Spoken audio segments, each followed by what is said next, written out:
All of your tests have been completed to get your death date. Are you ready for your results? Oh my God, I'm gonna die. It's okay. What does it say? 21,490. Nicole, that's almost 60 years from now. What does yours say, babe? 345. Days? That is not ideal.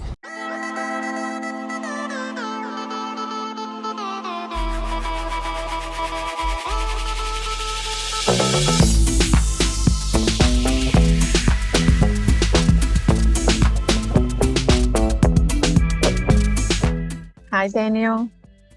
Hi, Jana. How are you? I'm doing fine, and you? I'm good. Thank you. I already picked my background. I love it. Lasers.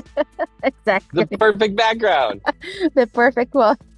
Thank you so much for your time. A pleasure to talk to you. So let's Likewise. start from the beginning. Like, what was the inspiration for the script?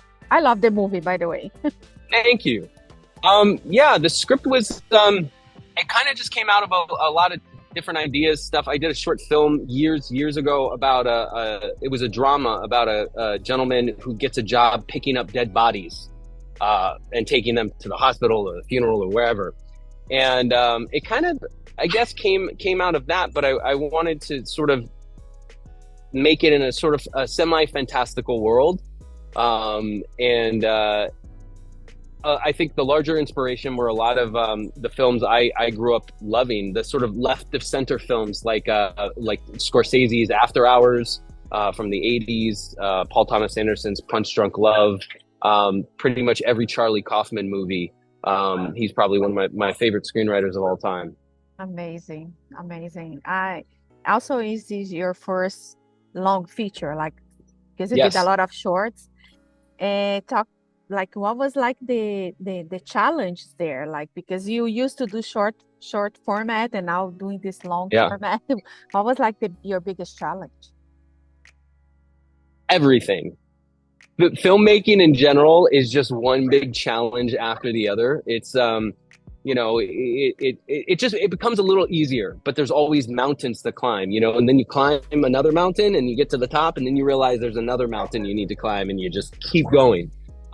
And so that, to me, that's kind of the process. And in the way I deal with that is you just commit as an artist, like, this is what I'm doing, and you see it through until you bring it to fruition. Yeah. Also, the cast is amazing. Lucy, Thank you. Keir, Francesca. And what was like especially about Lucy and Keir, what was about them that got your attention to pick them to do kind of Keir is the protagonist, but Lucy's Mhm. kind of supporting him. Yeah. So Keir was actually, the first time I remember seeing Keir, I think, was in one of my favorite horror films in the last 20 years, which was It Follows. And so that's when I was aware of Keir. And then I watched Atypical, the Netflix show. And just something clicked, and I was just like, that is Mortimer. That's Mortimer right there. A version of Keir. And then me and Keir met and we hit it off, and he read the script and he really liked it.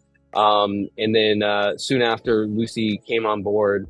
And Lucy's just a fantastic actor. I can't say enough good things about her. And, personally, she's one of the sweetest, smartest women I know. Yeah, I think her face brings so much to the character, and Yeah. and I really like her a lot as well.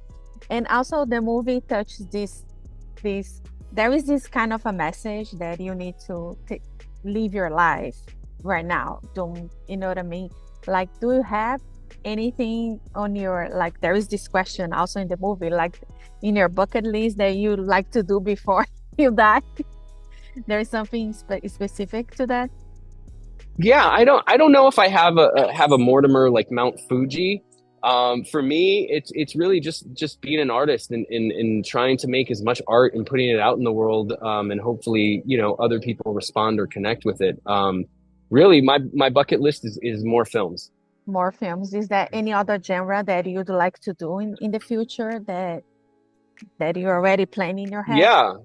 Yeah, absolutely. It's funny. I've made music in the past and I've DJ'd, and I look at filmmaking the same way as far as, I have certain genres that I like to perform in a certain way. So as a DJ, some DJs might play, house music, and they have one name for when they play house music, and then they have a techno name that they do other stuff.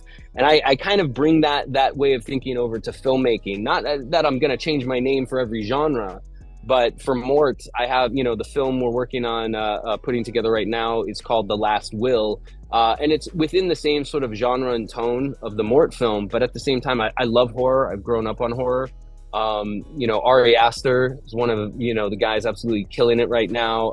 The same with, it's slipping my mind. He did Pearl and X. Team West, something like that. Yes, Ty West. Like those guys are absolutely. Sorry. And I like regular horror, but those guys have done like something really elevated. So I love horror. I want to do a horror project, but if and when, it's the right project is more of the thing. And, for me, I like things to just be a little bit weird or a little bit different.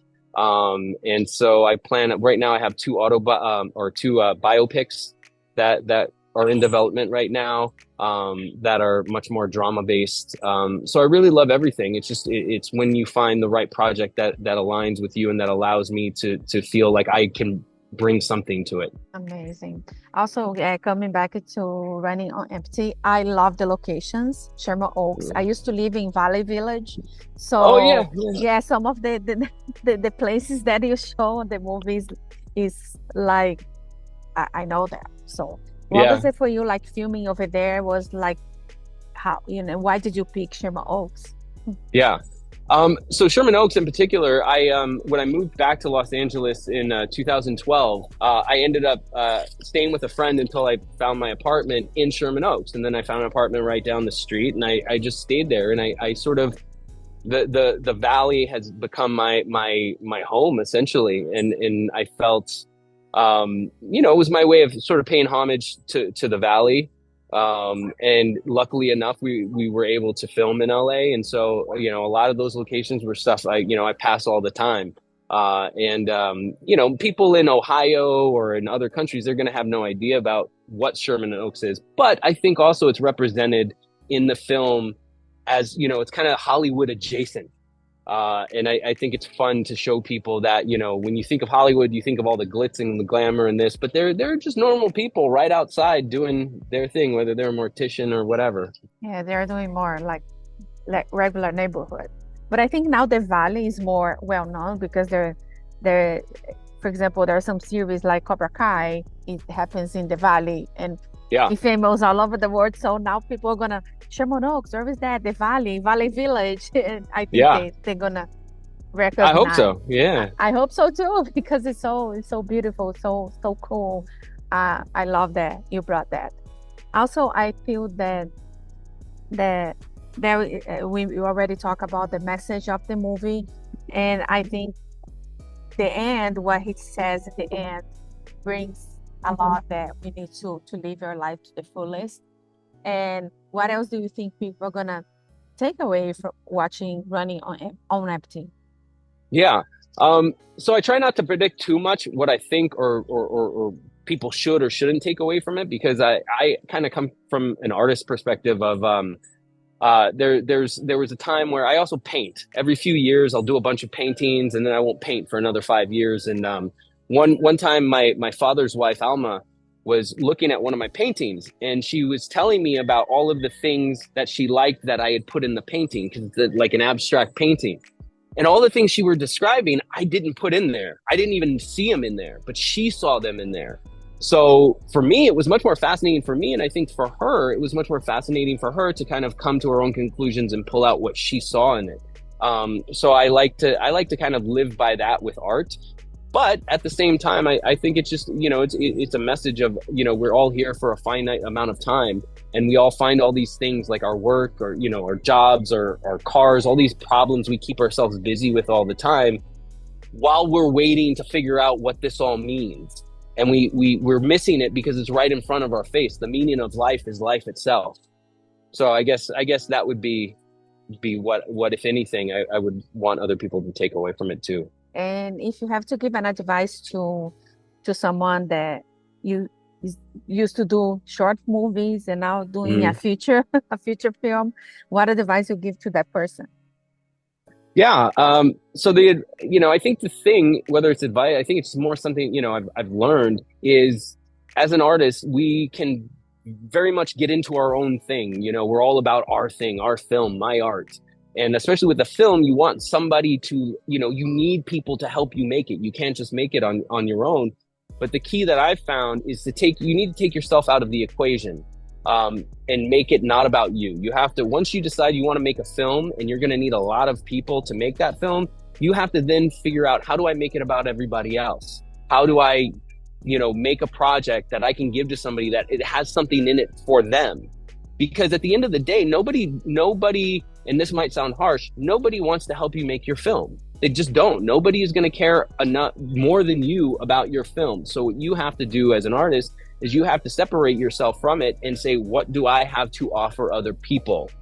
And once you do that, and once you focus on the other people, then I find that it kind of, things then fall into place. Daniel, I just want to thank you so much for your time. Muchas gracias, and a lot of success, and keep bringing great projects like this one. Thank you so much. Thank you so much. Bye. Bye-bye.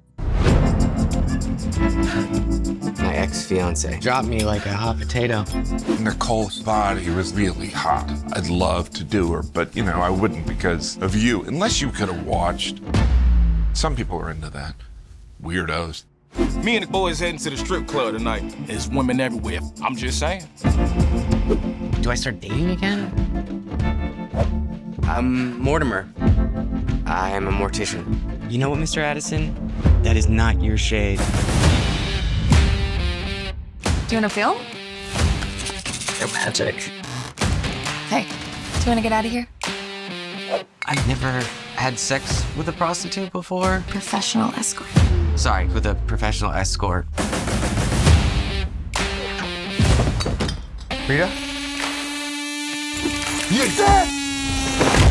I didn't do anything to her. Well, you still owe me for Rita's services. But she said it was free. I ain't handing out free samples. This ain't Trader Joe's. I just joined this dating service that matches you with people based on death dates.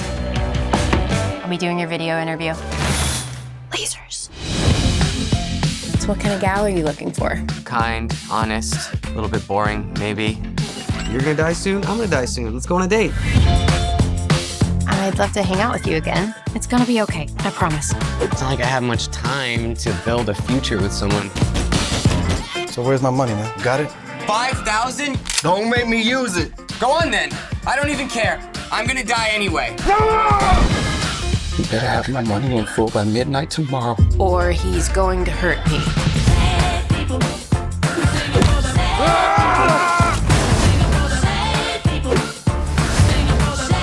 Just wish I met you sooner. Better late than never.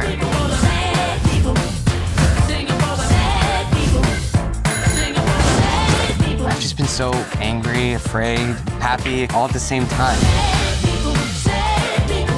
Have a seat, Mortimer. Relax. When you and Nicole were dating, did you guys ever try pegging? Pegging? What is that? Pegging's when a girl puts on a dildo and base.